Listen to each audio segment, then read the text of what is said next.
We only need 5 villages.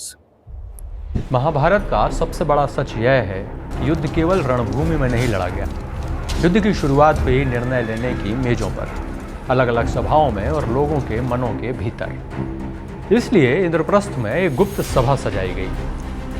Pandav, जिनके पास खोने के लिए अब कुछ भी नहीं बचा था, वो, और कृष्ण, जिनके पास पूरा विश्व है संभालने को, और समूचा आर्यवर्त उनकी तरफ निगाहें टिका के देख रहा है। पर यह सभा लगाई क्यों गई थी? क्यों सजाई गई थी यह सभा? क्योंकि कुछ समय पहले संजय आए थे कौरवों के दूत बनकर। उन्होंने युधिष्ठिर के सामने धृतराष्ट्र का जो संदेश रखा, वो सिर्फ एक संदेश नहीं था, बल्कि पांडवों का वास्तविकता से एक साक्षात्कार था। पांडवों को यह रियलाइज कराया गया कि क्या सच्चाई है। संजय ने कहा कि अगर युद्ध हुआ तो इसकी विभीषिका मैं देख पा रहा हूं। यह सिर्फ रण नहीं होगा, यह प्रलय होगा। यदि शांति का दीपक नहीं जलाया गया तो व्याघ्र यानी शेर स्वयं अपनी गुफाओं से निकलेंगे और सब कुछ नाश कर देंगे। संजय यहीं नहीं रुके। संजय ने अपनी बात को आगे बढ़ाया और कहा कि महाराज धृतराष्ट्र तो चाहते हैं कि सर्वदा शांति बनी रहे और शांति की पहल सबको करनी चाहिए, मगर धृतराष्ट्र की पांडु पुत्रों से आशाएं थोड़ी ज्यादा हैं। यह सुनकर सभा में गहराता सन्नाटा छा गया। अब शांति के मायने क्या हैं? दरअसल धृतराष्ट्र के लिए शांति स्टेटस क्वो है, यानी पांडव जहां आ गए हैं वहीं रहें, वहां से आगे आने की आशा छोड़ दें। पांडवों के लिए शांति राज्य है। दुर्योधन के लिए शांति संपूर्ण राज्य पर नियंत्रण है, मगर कृष्ण, उनके लिए शांति है न्याय की स्थापना, धर्म की स्थापना। इसीलिए कूटनीति का सबसे बड़ा सूत्र यहीं से निकल कर आया कि peace is never absolute, it is always relative to intention. यह सुनकर धर्मराज युधिष्ठिर ने कहा कि यदि 5 गांव हमें मिल जाते हैं और रक्तपात रुक सकता है तो वह उचित है और वे युद्ध रोकने के लिए तैयार हैं। यह केवल उनकी कोमलता नहीं है, बल्कि राजनीतिक रणनीति भी है। दरअसल युधिष्ठिर चाहते हैं कि इतिहास के पन्नों में यह दर्ज होना चाहिए कि पांडवों ने शुरू से लेकर अंत तक सिर्फ शांति चाहिए। युद्ध उनका लोभ नहीं, बल्कि उनकी विवशता थी। दूसरी तरफ है उनके भाई भीष्म। उनके मन में कूटनीति नहीं है। उनकी साइकोलॉजी बिल्कुल सिंपल है। उनके मन में केवल आक्रोश है। उनके लिए कूटनीति का हर चैप्टर, हर पन्ना द्रौपदी के अन्याय के साथ धुल चुका है। अब उनका मानना है कि पावर रिस्पेक्ट्स ओनली पावर। इसलिए उनके मन में कोई शंका नहीं है कि द्रौपदी के अपमान के बाद अगर कौरवों को उत्तर दिया जाना चाहिए तो सिर्फ शक्ति है। वो ये भी मानते थे कि अन्याय का उत्तर केवल शक्ति है, संवाद नहीं। जंगल में बकरी और शेर एक साथ नहीं रह सकते, जिसकी कल्पना, जिसकी आशा संजय ने अपने संदेश में की।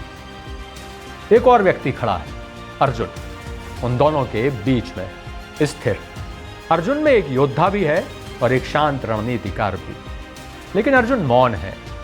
दरअसल उनके भीतर एक मनोवैज्ञानिक द्वंद्व चल रहा है। छोटे भाइयों का क्रोध एक तरफ और बड़े भाई युधिष्ठिर की शांति की मानसिकता दूसरी तरफ। दोनों उन्हें अपनी तरफ घसीट रहे हैं, उन्हें अंदर से तोड़ रहे हैं। अर्जुन के भीतर एक वॉरियर तो है ही, हम सब जानते हैं, लेकिन एक फिलॉसफर भी है। अर्जुन लगातार अपने आप से संवाद कर रहे हैं।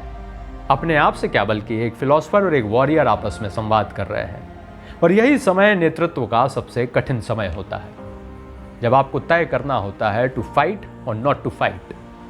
क्योंकि अर्जुन जानते हैं कि युद्ध केवल शस्त्रों का नहीं होगा, रिश्तों का भी होगा।